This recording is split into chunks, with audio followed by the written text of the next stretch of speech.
Where do I start? You can bump, you can bump, you can bump, bump, bump. With the lights going on my boobs and my hair.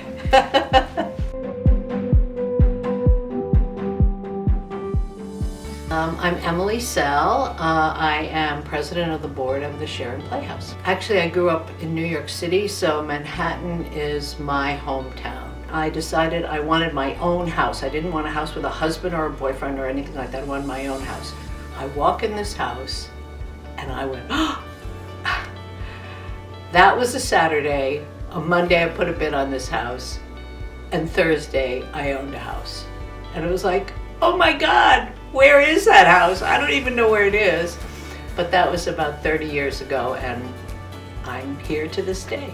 I think live theater is important to every community. I mean, you can go to the movies or you can sit in your house and watch TV, but there's really nothing like seeing three-dimensional human beings on that stage. There's nothing like it. It's a totally different experience.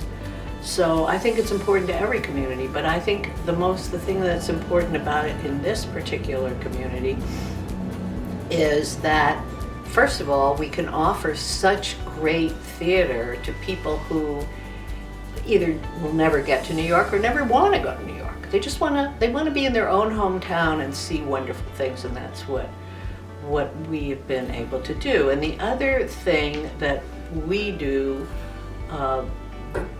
which also I think is probably unique to us, is that we engage a lot within the community. We have a lot of community events that people can come to outside of seeing the productions. They can participate in the productions, they can participate in classes, they can come to parties that we have on our campuses where there's something going on in all the different venues, and they can look and see what happens. So we are, and now we have our wonderful bar, and I just feel like it's the hub of the community. That's what I was hoping that it would always be. The first thing I went to see at the Sharon Playhouse was a play that Estelle Parsons was in. I was very excited to see Estelle Parsons because I loved her as an actor. It was a dreadful play. I thought, did she read that play before she agreed to be in it? And then I thought, this is silly. I don't have to see things up here. I live in New York. I can see anything I want to. Second thing was my friend Deb Rayold, who was on the board, asked me if I would look at a promotion piece that the then managing director had produced, and Deb and the board thought it was terrible. So they asked me if I would just take a look at it. I took a look at it and I thought, where do I start? So I produced 3 alternative pieces. The managing director was furious. She rejected them all. She ran with her piece. But what could I do about it? The third thing I had at the Sharon Playhouse was that someone had seen, I guess the artistic director had been at an engagement party where I was and heard me give a toast, and asked me if I would be in a play that was written by a 6-year-old, because in those days they had a playwriting contest for young people. A 6-year-old had written this play. In the play there was a teacher who turned into a witch. And since they had just lost the person who was supposed to play that part, the artistic director called me and said, would you play this part? And remembering that I had always wanted to be an actress when I was young, I thought, okay, fine. During the rehearsals, I bought coffee for the lighting guy. Can't remember why, but I did. And he did me the favor by, when I turned into a witch, he threw a green light on me. And the whole audience clapped. And so I thought, oh my God, I really need to get back into theater. So the next time there were tryouts, I tried out for The Music Man, and I got a part as a pickle little lady. Well, Deb Rayold said to me, I'm sure you're really busy, but we would love to have you on the board of directors. This was after I had designed the piece and they had seen me as the witch with the green light. And I thought, and I said, well, I'm not so busy.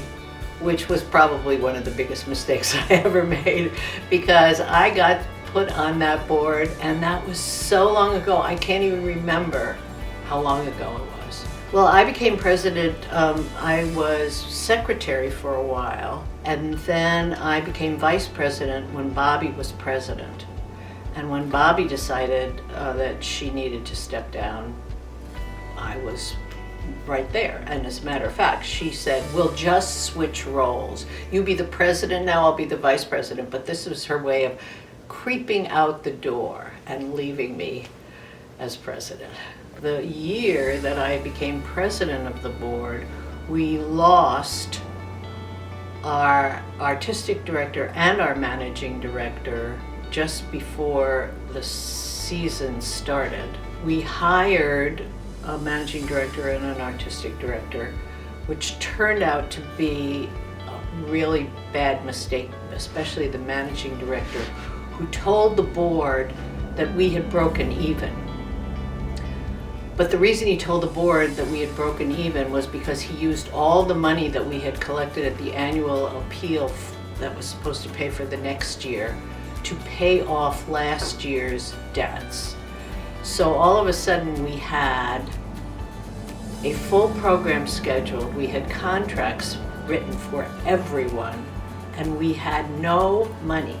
I was fortunate enough to have a good friend on the board who introduced me to a very accomplished financial, and he was like an advisor to enormous companies. He said to me,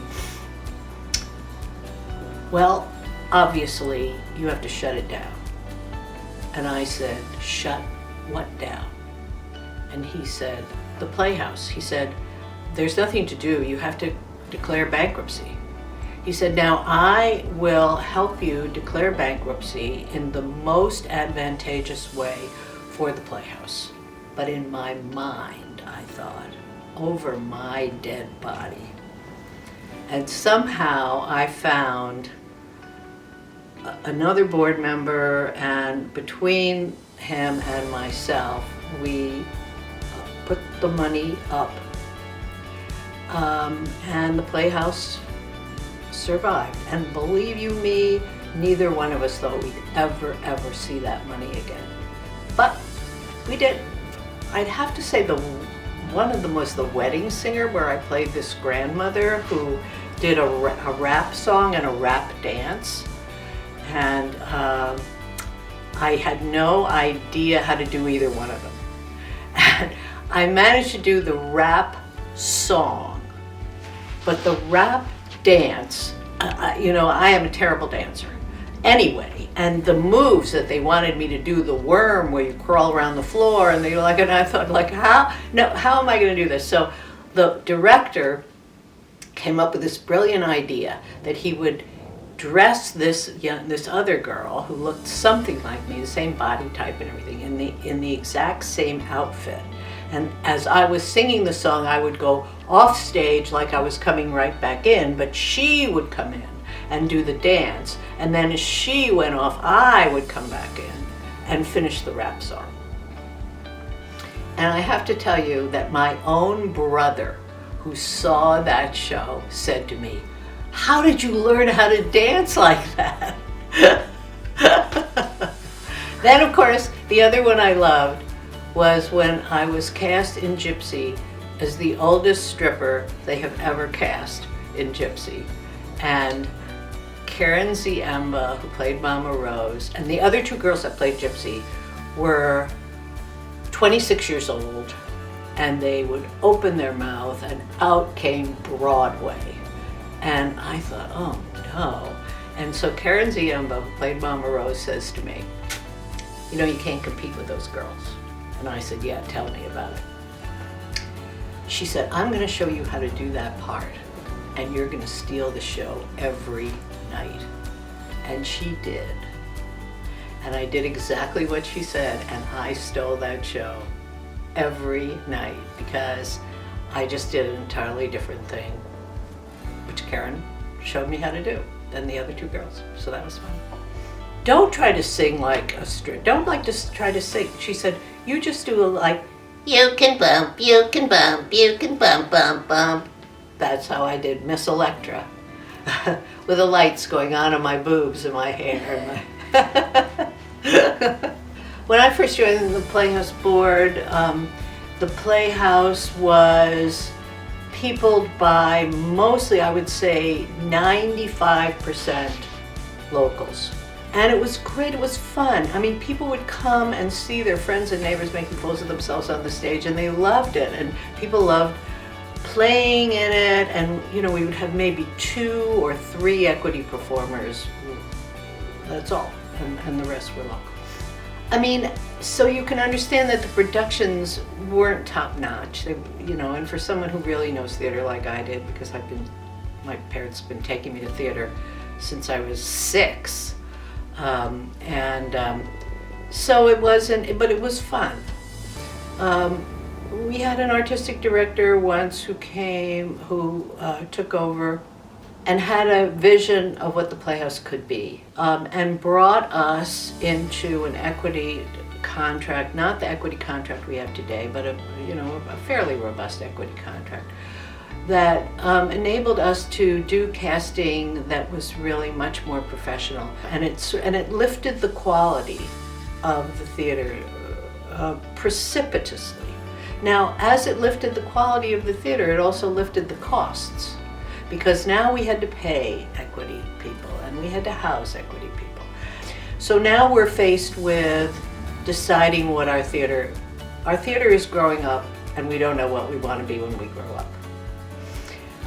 So over the years, we have evolved to the point where now we are a theater that can compete and does compete, and we also have the added advantage that we still cast local people in our shows.